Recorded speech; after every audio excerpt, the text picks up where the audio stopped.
Welcome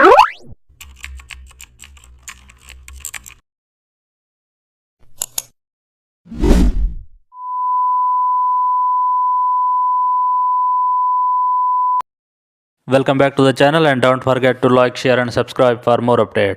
Let's fix rough or blank edges that appears after copying an image. Select the clone stamp tool with a soft rounded brush. Hold Alt and sample from the area text next to blank edge. Carefully paint over the empty parts. Work slowly to match color and lighting. Also adjust brush hardness to match nearby textures. Clone from both directions for better blending. Avoid repeating patterns by resampling frequently. Use low opacity for smoother transitions. If cloning a texture surface, zoom in for precision.